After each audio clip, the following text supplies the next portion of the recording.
Good morning. I'm here joined with Kevin Guthrie, our DEM manager, First Lady, and my wonderful wife, Casey DeSantis, General Jim Eifert, Gracia Check, and great Coast Guard, Admiral McPherson, and they've been so good in terms of what's happened. So as soon as that storm passed in the very wee hours of the morning, first responders from the local, state, and federal level descended on Southwest Florida. The Coast Guard has been performing rescue missions on the barrier islands consistently since the wee hours of the morning. We have Florida Guard assets on the ground participating in efforts, and we have our USAR teams who they got there even while the winds were going. They wanted to get in there, get on the ground across Alligator Alley, and they are performing rescue efforts, again, starting with those barrier islands, but also looking at the places that had the most inland flooding, and these operations are ongoing. In total, there's 28 large, mostly Chinooks and Blackhawks helicopters between the National Guard and Coast Guard that are already performing these active rescue missions, and there will be more air assets brought in as the day goes on. We've also been working with hospitals overnight who've been on generator power. We're in the process of evacuating 2 healthcare facilities to safer locations north. We're also surging more medical personnel into the area. As of 6 a.m. this morning, they have 2.02 million reported power outages, but outside of Southwest Florida, we may have additional outages from Central and Northeast Florida impacts, and people should anticipate that.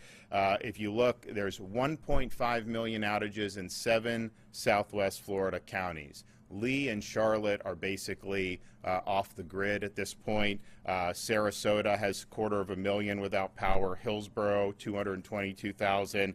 Pinellas, 150,000. Manatee, 129,000. The Charlotte and Lee reconnects are really going to likely have to be rebuilding of that infrastructure, and so there are linemen, there are crews that are on their way down right now, but that's going to be more than just connecting a power line back to a pole. The other counties likely are not going to require the extent of the structural rebuild, but of course that's going to be assessed as the day goes on. But we do have huge amounts of resources that are en route and are going to work to get people's power on as quickly as possible. We've also had interruptions in communications as a result of the storm, particularly in Southwest Florida. We have 100 portable cell towers being deployed into the area, and those would be put up once it's fully safe to do so. FDOT is on the ground working on making sure that the roads and interstates are open. Alligator Alley on 75 across into Collier and into Lee County is open. The traffic is flowing. I-75 south through Charlotte County is open and flowing. Portions of Lee County they're still looking at. As you know, some of those areas, Cape Coral, city of Fort Myers, they got really inundated and really devastated by this storm. So the hope is that all of 75 will be open, but most of it is open, and it gives us what we need to be able to continue to move supplies into the area. We have 100 engineers on site to do bridge inspections, and they work in teams of 2.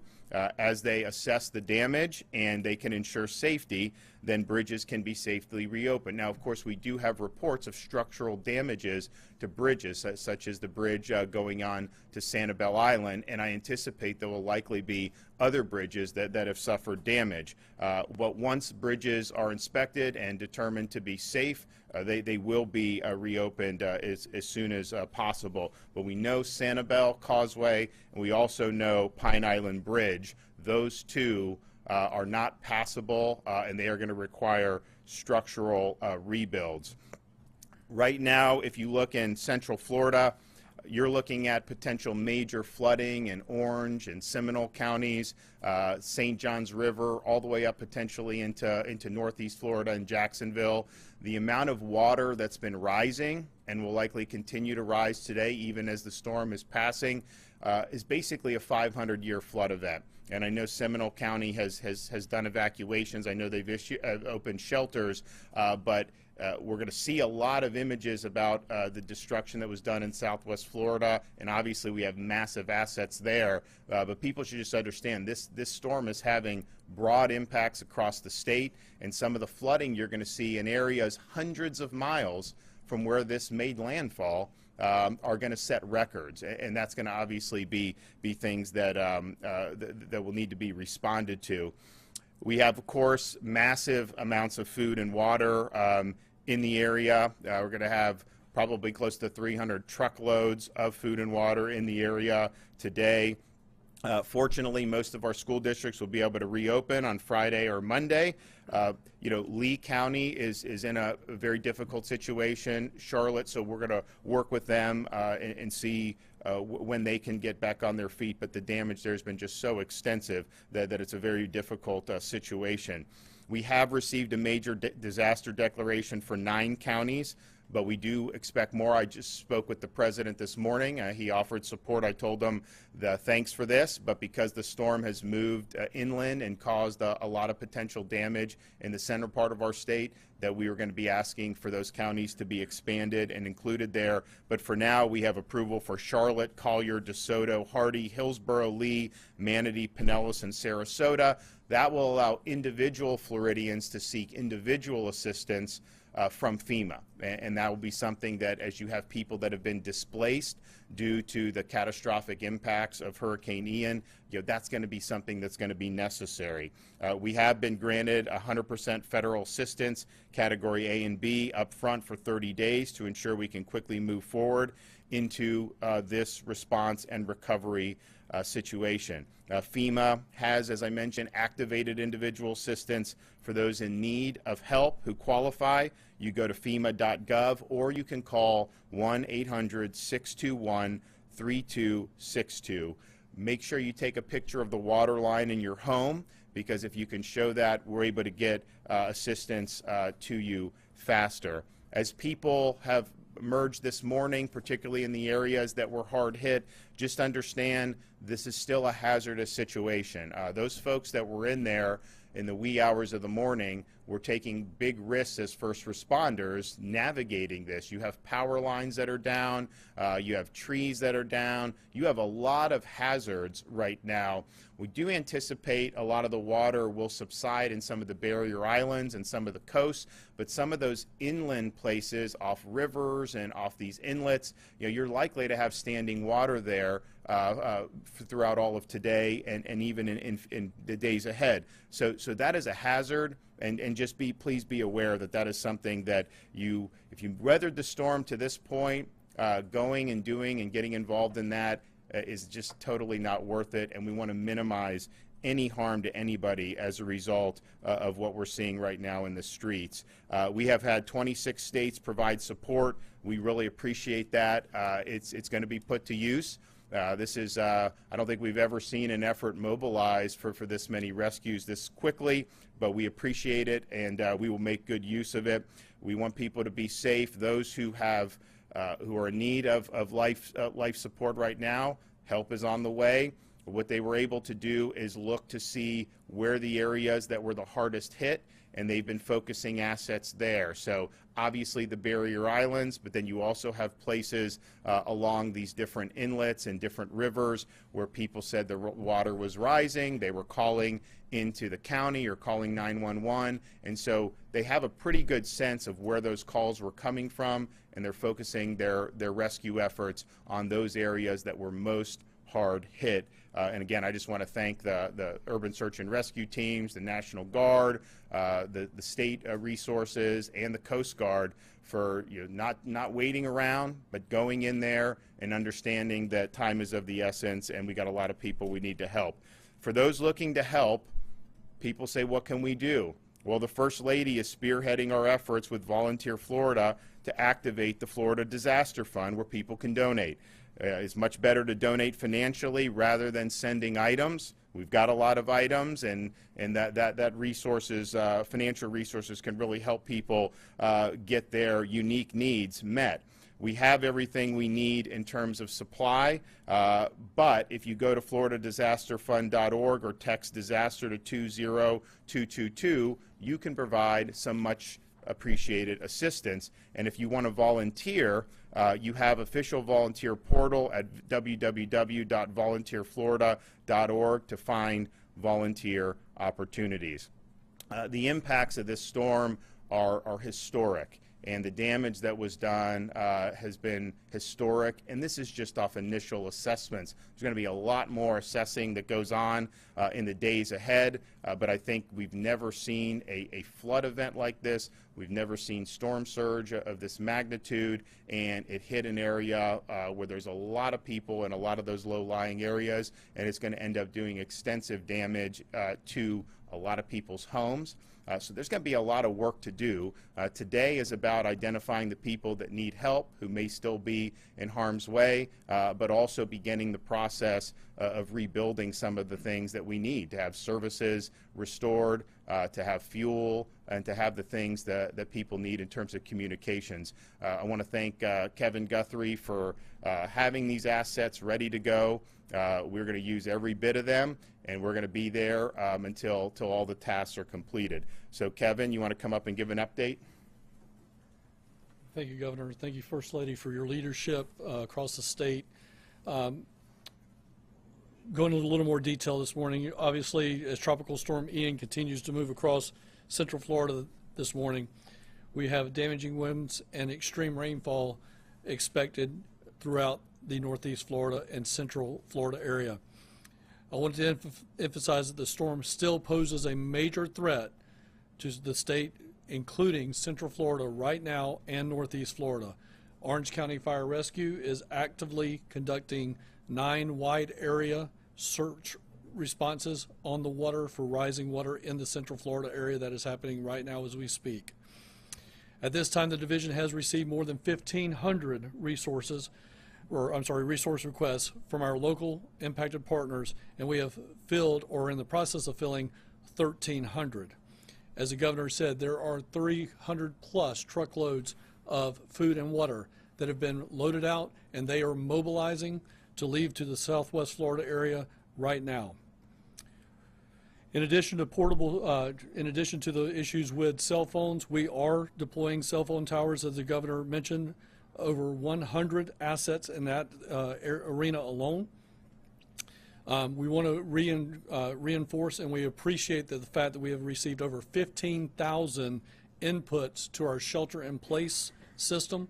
So we want to encourage you, if you are sheltering in place, or you know someone that has sheltered in place, and you know that we need to have go out and check on them, please register that individual or register yourself at floridadisaster.org/report. That's floridadisaster.org/report. We have made that more specific. Yesterday it was info, but we made it a little more specific so you did not have to hunt around for that site. So again, I'll repeat it for the third time, floridadisaster.org/report to complete the shelter-in-place survey. I want to reiterate that is not a replacement for 911. If you're in an emergency situation, you need to call 911 in your local area. Our logistical staging areas in Central Florida have all the additional resources that we need to respond. We have tarps, we have medical supplies if needed in those warehouses. We want to make sure that all the available resources can get to the residents as quickly as possible. We are obviously in a situation now where we are starting our 72-hour clock, and that 72-hour clock is that we search first, we secure, and then we stabilize. So that is what the focus of the State Emergency Response Team is going to be over the next 72 hours. Again, that is search, secure, and stabilize. I want to thank the Governor and the First Lady for their continued leadership and support. They've been here nonstop around the clock, and again, sir, I thank you for that. Okay, First Lady. No, I just want to say on behalf of the governor and myself, everyone here who's working at the Emergency Operations Center, all of the men and women who have not left since this disaster began, to all of those people across the state, our first responders, I want to say thank you, because the people across the state and the country have stepped up big to support our Florida Disaster Fund. So far, in less than 24 hours since we launched the fund, we've raised $1.6 million. I am in constant contact with two folks. One, the people of Volunteer Florida, to pledge that we are going to remove any red tape and bureaucracy from getting those funds deployed to the people who need them immediately. And then also we're working with a lot of businesses across the state to continue to build upon that. But thank you to the people across this country and this state for stepping up to help wonderful people who are in need. Again, there's a couple of ways that if you want to continue to donate, you can go to floridadisasterfund.org, or you can also text disaster to 20222. But on behalf of so many wonderful people, thank you for stepping up, and please continue to do so. So we will be having all assets marshaled until the job is done on this initial phase. I may be able to get down today to help to survey and talk to some of the folks down in Lee and Charlotte counties. But those were massive impacts, and so we are looking at.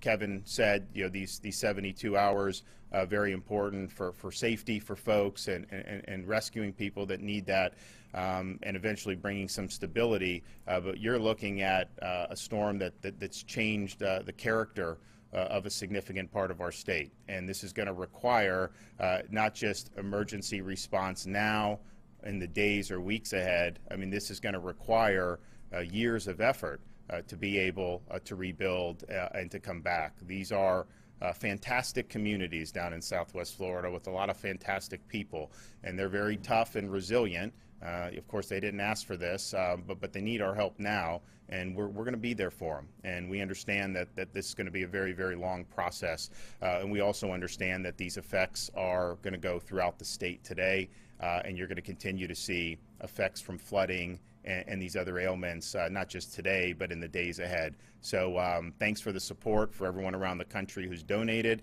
and thanks for everyone who's volunteered the time, and thanks for all the other states who have lent their support to us. Okay?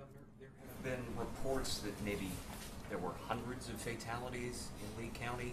Do you have any clarification on how many? None of that is confirmed. I think what that is there were 911 calls for people saying, hey, the water is rising in my home. I'm going to go up in the attic, but I'm really worried. Of course, those folks are now going to be checked on, and so I think you'll have more clarity about that in the next day or so as they're able to go to those locations and determine whether people need services or are able to be rescued. My sense is that that water was very, very high. But my hope is that if folks did go higher, if they were there, it's not comfortable, but now we're in a situation. I mean, if you're there, they want to come get you. And so hopefully we'll be able to see a lot of those people brought to safety. And I can tell you in the barrier islands, I mean, there have been a number of people that have been helicoptered to safety, and it's great because these folks sprung into action and they're doing it. We have had the 2 unconfirmed fatalities, in the sense that we don't know that they're linked to the storm. I mean, our assumption is it likely is, and so basically FDLE will make that assessment, and then that will be reported. But that's what we have. That number that was put out by Lee is basically an estimate of, hey, these people were calling, the water was rising on their home, they may not have ended up getting through. So we're obviously hoping that they can be rescued at this point, and I know the folks there locally, those were the areas that they wanted to spring into action to, and they really used the information that was coming, not just through those emergency calls, but also through signing up on the website to see. And I think it's safe to say, Kim, there's a pattern that's developed about where those calls are coming from and where those people are signing up from. And you can see the areas. I mean, no one wants to see. I mean, you see 3 foot of water in a road. I mean, that's obviously bad. That's going to do damage. But you see the places where the water was 4, 5, 6 feet in a residential area, and that is really the life-threatening situation. Details of what you're hearing from Central Florida, as far as flooding and other damages? Yeah, this morning at 5:45 a.m. I received a phone call from Orange County Emergency Management Director, Chief Laura Lee Avery. She's actually technically assigned to the fire department as a division chief over the Department of Emergency Management there. She called me to let me know that they were actively responding to 9 widespread areas along the Colonial Drive area, I-4, State Road 46 area of Central Florida, and that they were requesting assistance for stuff that we may have staged in Orlando. So very quickly this morning, our overnight crew sprung into action and started moving National Guard high water vehicles as well as other assets that were staged there for urban search and rescue elements, swift water elements, and they started moving into action this morning. I do not have a total number of potential saves that they have done, but what it's linked to is the massive amounts of rainfall that are happening there. We were receiving reports that some creeks, tributaries, the area around the St. John's, headwaters around the St. John's area, and unconfirmed, may have been rising at about a rate to about 4 feet in a matter of hours. So lots of rain in the area, lots of instant action water rise. There's a lot of lakes in Central Florida, especially in that Orlando Kissimmee area. And it appears that these lakes were filling up and overflowing into the neighborhoods around them. So that's what is going there on in the Central Florida region. I will say, as a part of Central Florida and also as a part of Southwest Florida, do not come in and tour the area for damage. We have 20,000, 30,000 responders coming into area that need access to those roads.